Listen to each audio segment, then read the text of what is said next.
Sarah Martinez pulled her threadbare coat tighter around her shoulders as she watched the snow fall harder outside her apartment window. The weatherman had predicted a mild winter storm, but this looked much worse than anything he had described. Behind her, 3-year-old twins Emma and Lily played quietly with their worn stuffed animals, unaware that their mother was counting the last few dollars in her wallet with growing panic. The apartment felt like an icebox. Sarah had received the final notice from the utility company 3 days ago, and despite her desperate attempts to find extra work at the diner, she couldn't scrape together enough money to keep the heat on. She had been surviving on tips and her small salary, but it wasn't enough to cover rent, food, and utilities for 3 people. The divorce from her ex-husband had left her with nothing but debt and the responsibility of raising their daughters alone. Sarah walked to the thermostat and turned it up, knowing it wouldn't make any difference. The heat had been shut off that morning. She pressed her hand against the radiator, stone cold. Outside, the wind howled like a wild animal, rattling the windows of their second-floor apartment. The snow was now falling so heavily that she could barely see the building across the street. Emma tugged at her mother's pants leg, her small face looking up with confusion. "Mommy, why is it so cold inside?" she asked, her breath visible in the frigid air. Sarah knelt down and wrapped both girls in her arms, trying to share what little warmth she had. Lily started to shiver, her lips taking on a pale blue tint that made Sarah's heart race with fear. The single mother looked around their sparse apartment, searching for anything that might help keep her daughters warm. She grabbed every blanket, towel, and piece of clothing she could find, creating a makeshift fort on the couch where the 3 of them huddled together.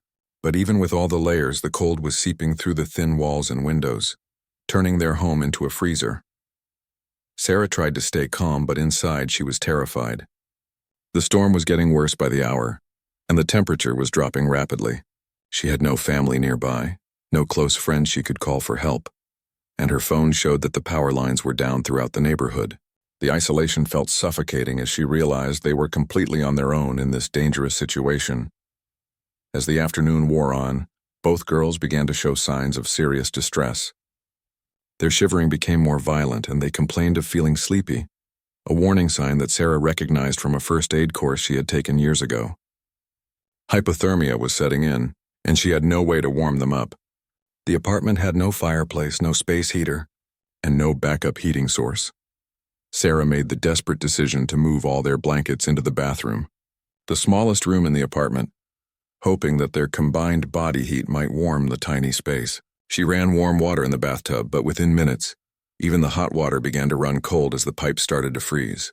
The situation was becoming critical, and she could see the fear in her daughters' eyes as they looked to her for protection she couldn't provide. Night fell early due to the storm clouds, and the apartment became even colder. Sarah held her daughters close, singing lullabies to keep them awake and alert. Fighting against the dangerous drowsiness that hypothermia brings, she knew that if they fell asleep in these conditions, they might never wake up.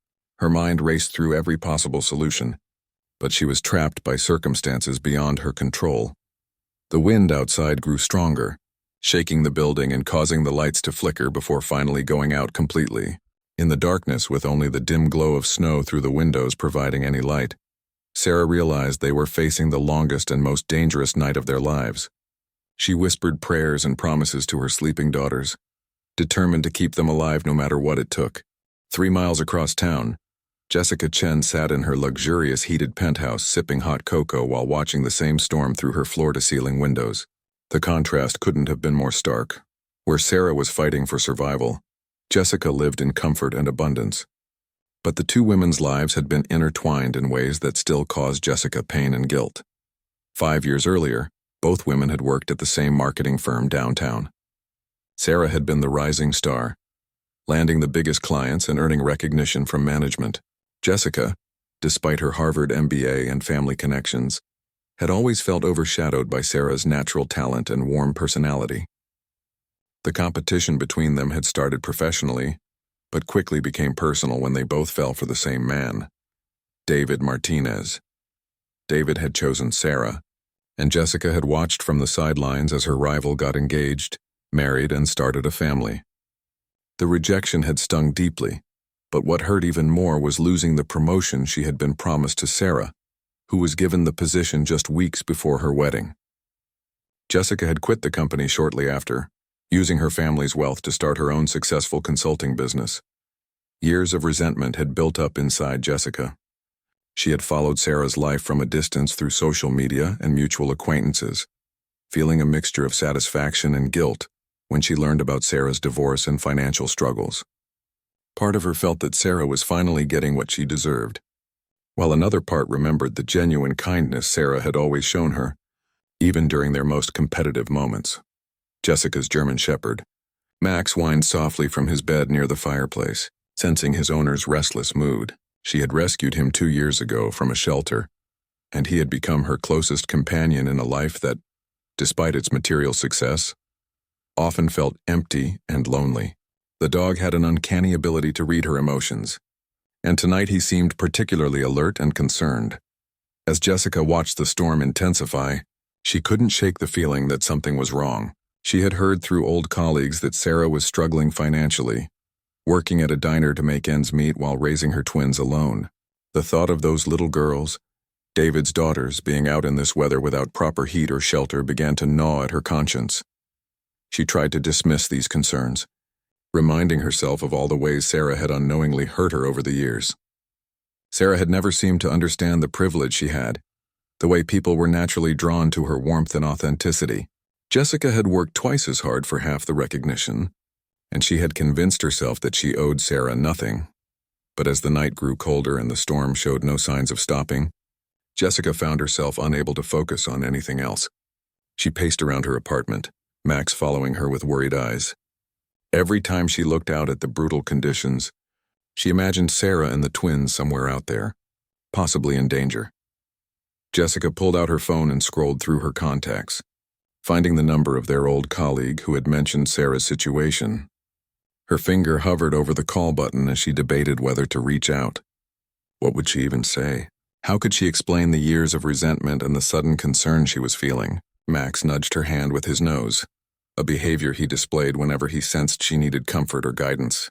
The dog had never met Sarah or her children, but somehow he seemed to understand that his owner was struggling with an important decision.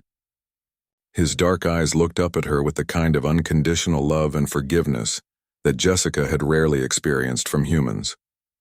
The power flickered in Jessica's building, a reminder that even her privileged position couldn't completely protect her from the storm's fury. She thought about her warm bed, her fully stocked kitchen, and her reliable heating system, then tried to imagine what it would be like to face this night without any of those comforts. The mental image of Emma and Lily, 2 innocent children who had never done anything to hurt her, possibly suffering in the cold, finally broke through her walls of resentment. Jessica made a decision that surprised even her. She was going to check on Sarah and the girls, regardless of their complicated history. She grabbed her heaviest coat and called for Max, who immediately jumped up, ready for whatever adventure awaited them in the storm. Jessica's hands shook as she bundled herself in winter gear, not from the cold but from the magnitude of what she was about to do. She hadn't spoken to Sarah in over 3 years, not since running into her at a grocery store where the encounter had been awkward and brief. Now she was preparing to venture into a dangerous storm to check on the woman who had been both her professional rival and romantic competition. Max seemed to understand the urgency of their mission. The German Shepherd stood by the door with unusual alertness, his thick winter coat already making him better prepared for the harsh conditions than most humans would be.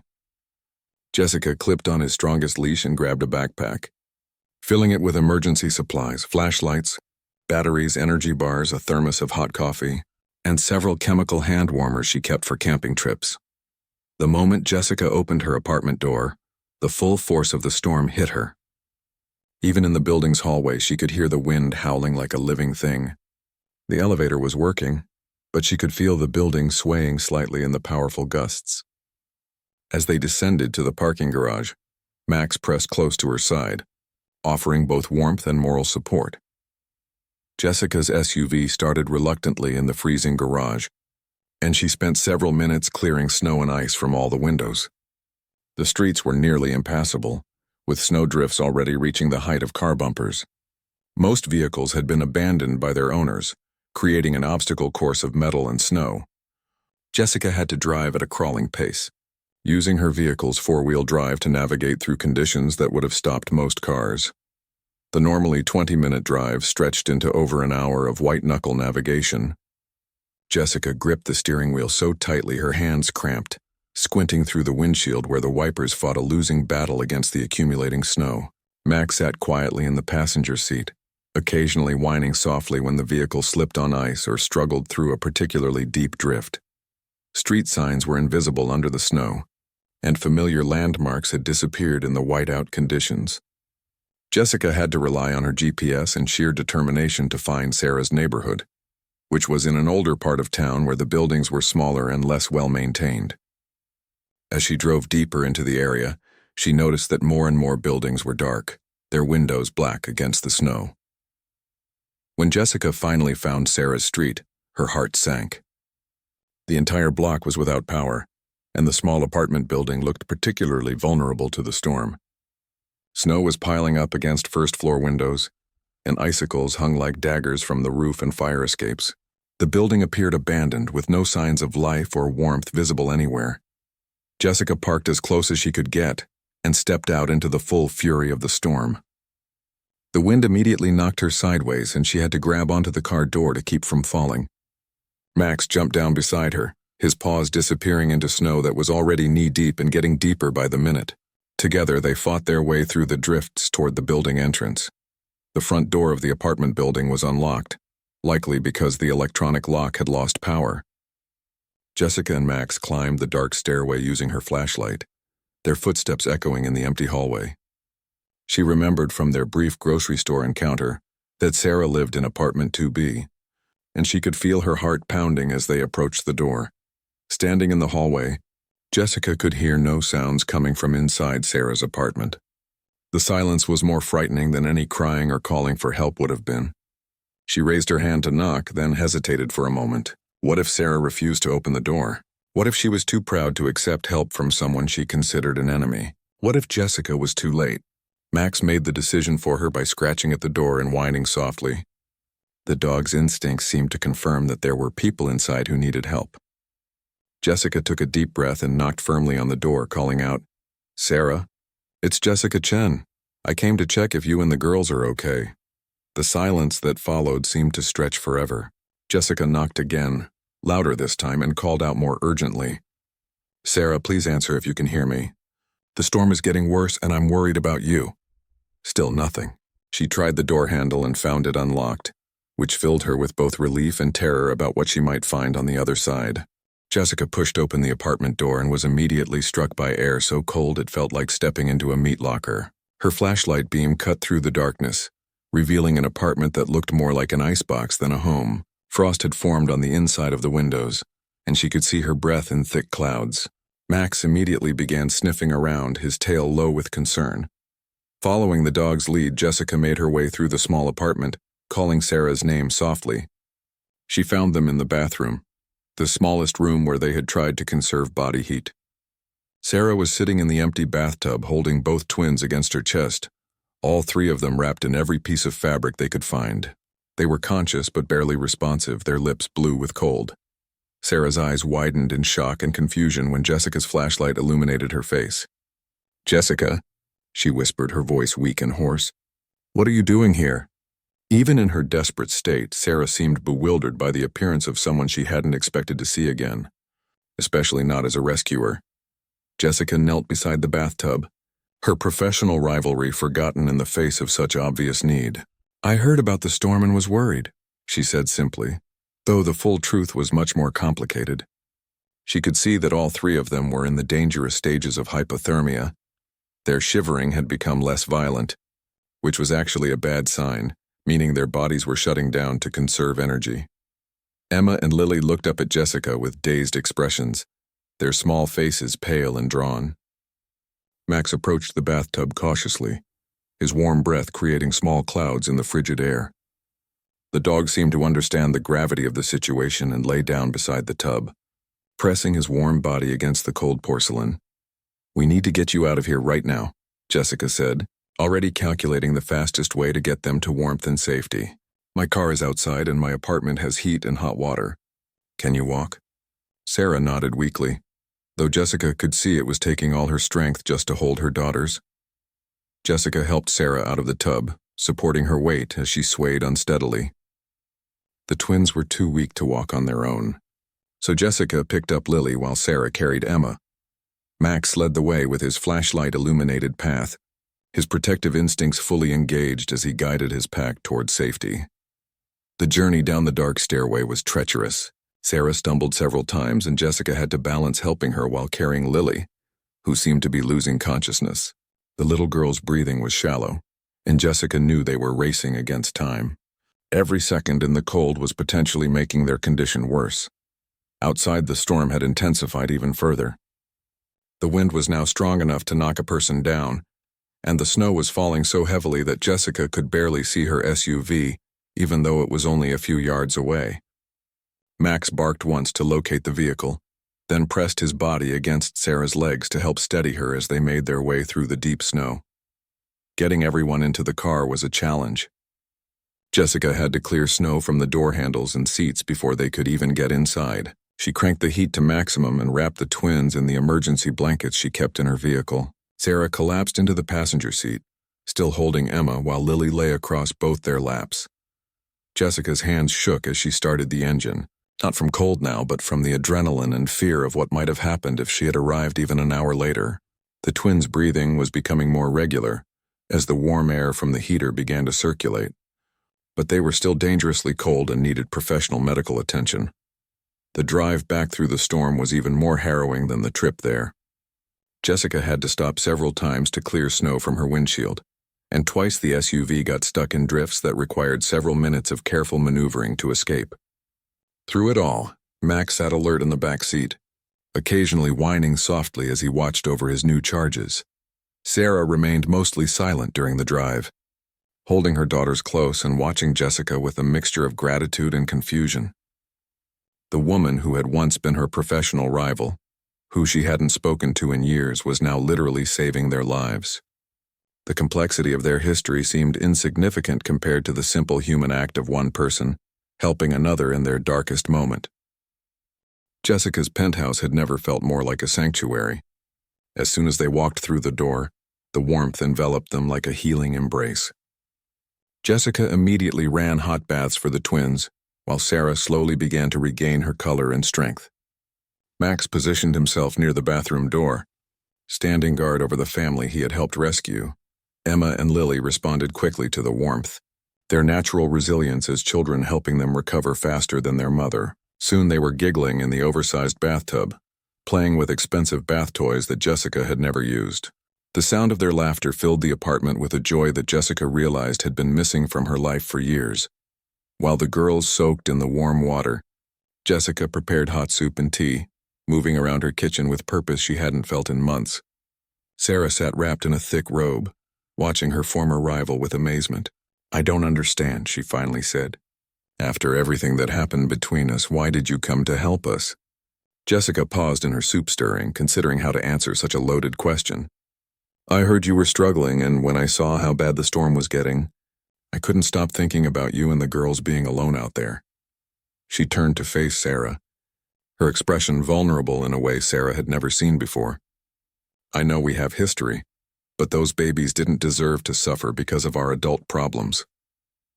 The conversation that followed was unlike any they had ever had. Without the pressure of workplace competition or romantic rivalry, they were able to talk honestly about the resentments and misunderstandings that had driven them apart. Sarah admitted she had never realized how much her success had hurt Jessica, while Jessica acknowledged that her jealousy had prevented her from seeing Sarah's genuine kindness. "I always thought you had it so easy," Jessica confessed. "Everything seemed to come naturally to you. The job success, David's love, even motherhood. I worked twice as hard and never felt like I measured up." Sarah listened quietly, finally understanding the pain behind Jessica's cold treatment of her years earlier. Sarah shared her own struggles, the isolation of single motherhood, the financial pressures that kept her awake at night, and the fear that she wasn't strong enough to give her daughters the life they deserved. "I lost everything in the divorce," she explained.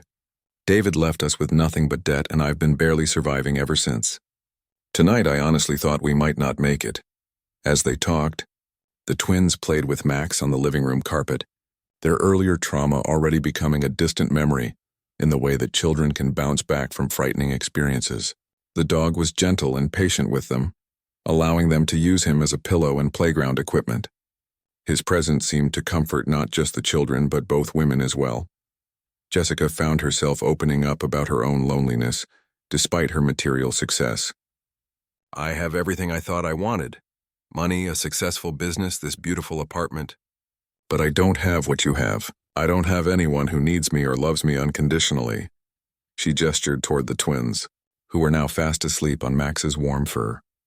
The storm raged outside, but inside Jessica's apartment something beautiful was happening. Two women who had spent years as enemies were discovering they could be friends. They talked through the night, sharing stories, fears, and dreams while keeping watch over the sleeping children. Max never left his post beside them, as if he understood his role as guardian of this fragile new peace.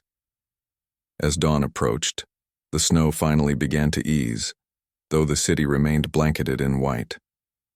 Sarah looked out at the winter wonderland, then back at Jessica, who was dozing in her chair with a protective hand resting near the twins. The woman who had saved their lives was also the woman Sarah had once considered her greatest rival. "Thank you," Sarah whispered, though Jessica was asleep and couldn't hear her. "Thank you for seeing past our history and remembering that we're all just human beings trying to do our best." Max opened one eye and thumped his tail softly, as if acknowledging her gratitude on behalf of his sleeping owner. The sun rose over a city transformed by snow, but more importantly, it rose over 3 human hearts that had been transformed by forgiveness, understanding, and the simple act of one person choosing compassion over resentment when it mattered most. The morning light streaming through Jessica's windows revealed a world transformed by the storm. The city was buried under 3 feet of snow, with cars looking like white hills and trees bent under the weight of ice. But inside the penthouse, an even more remarkable transformation had taken place. 2 former enemies had become unlikely allies. Sarah woke up on Jessica's couch feeling more rested than she had in months. Despite the traumatic events of the previous night, Emma and Lily were still sleeping soundly on the carpet, curled up against Max, who had appointed himself their personal guardian. The sight of her daughters safe and warm brought tears to Sarah's eyes as she remembered how close they had come to tragedy.